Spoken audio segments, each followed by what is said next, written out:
Bila aku beritahu benda ni, orang tanya aku balik, betul ke sebab ni ke, sebab ni ke? Oh.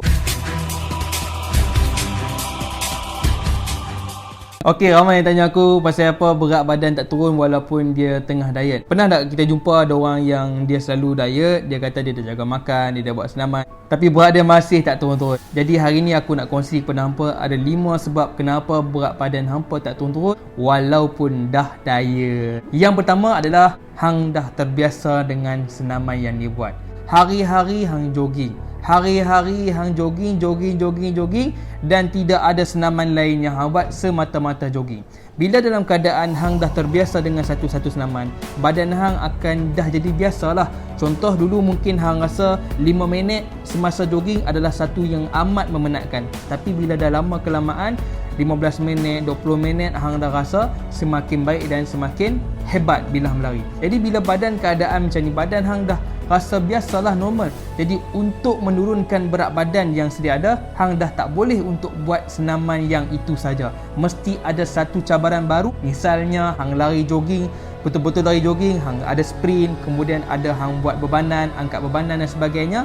Itu akan membantu hang untuk turunkan berat badan dan memberi sedikit cabaran kepada badan untuk terus perform ke arah yang lebih maksimum. Yang kedua, kenapa berat badan tak turun walaupun tengah diet kau adalah hampa kena semak balik kalori pemakanan yang hampa ambil. Semak balik ni maksud aku macam mana? Contoh kalau hang biasa dah hang tahu hang punya kalori adalah 2000 kalori yang hang ambil, tapi bila hang dah lalui fasa untuk diet, berat badan hang dah mula menurun. Bila berat badan hang dah mula menurun, kadar keperluan kalori seharian yang hang perlu ambil juga berubah.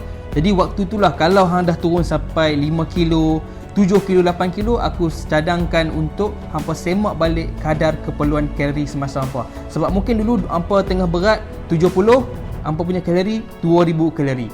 Tapi bila hampa dah buat diet, berat hampa dah turun sampai 62, 63 kilo, turun 7 kilo, 8 kilo, maka cuba semak balik berapa kadar keperluan kalori harian waktu hampa berat 63 kilo. Kena ambil yang terkini. Jadi cuba semak yang itu.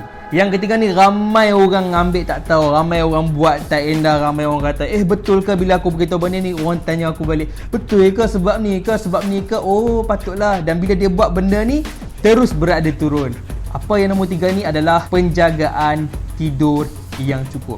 Ramai yang tak tahu kalau hang tidur dengan baik, hang kawal kualiti tidur dan tidur hang tu dapat rehat yang cukup, hang boleh turunkan berat badan. Percaya atau tidak, dalam badan hang ni, bila hang bekerja keras, bila hang bersenam, badan hang perlukan waktu untuk proses recovery, pemulihan. Bila hang tengah berehat, inilah badan hang akan memberi kelegaan, berikan kesembuhan.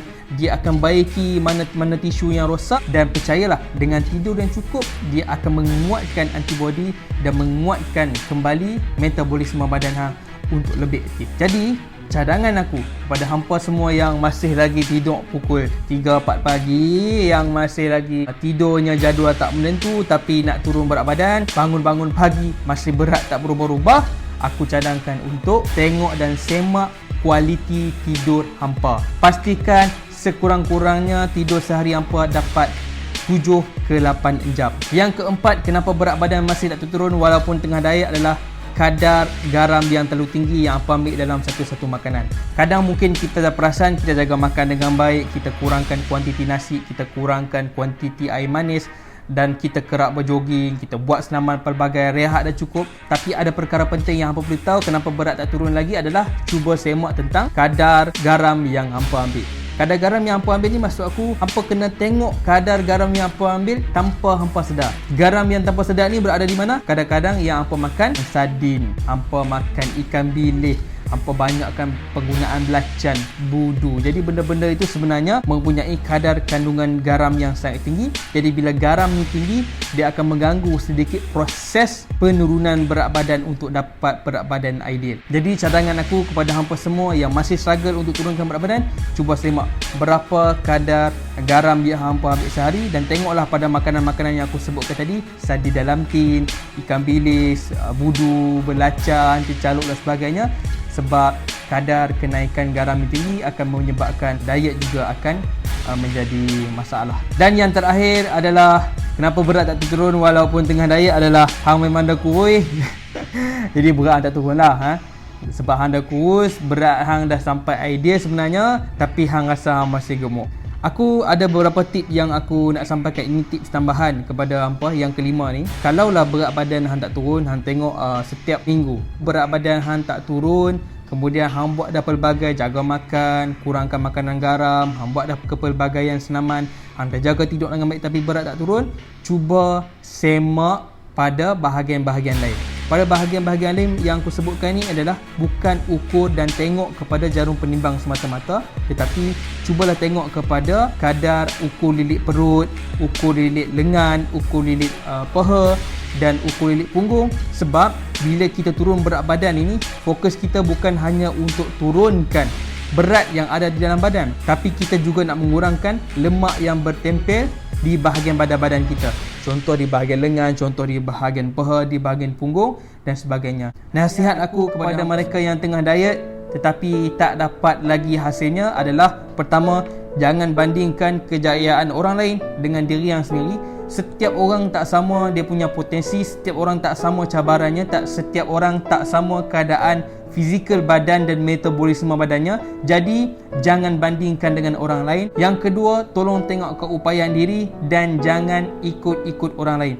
Maksud aku, bila hang buat diet, pastikan benda tu selesa dengan diri sendiri dan jangan rasa untuk follow idola-idola tertentu atau coach-coach tertentu punya rejim pemakanan. Dan yang ketiga, aku cadangkan nasihat aku kepada semua, enjoy your diet, nikmati diet, proses diet yang hampa buat. Jangan terlalu fokus kepada berat badan semata-mata, tetapi fokuslah kepada kesihatan dan gaya hidup yang lebih aktif. Dan percayalah, bila hampa fokus kepada gaya hidup yang lebih aktif, hampa dah tak kisah berat badan turun banyak atau sikit. Yang pasti hampa punya stamina semakin baik, hampa punya keadaan tenaga lebih baik, kesihatan lebih baik dan hampa rasa lebih cergas, lebih kacak dan cantik. Jadi itu saja daripada aku. Kalau hampa rasa hampa tergolong dalam salah satu daripada yang aku sebutkan tadi, boleh komen di bawah. Pada hampa yang baru jumpa channel Arif Sukri ini, hampa boleh tekan butang subscribe, kerana untuk konten-konten yang seterusnya aku akan banyak kongsi tentang diet di sini. Jadi macam biasa, jumpa aku untuk next video. Aku Arif Sukri. Thanks for watching.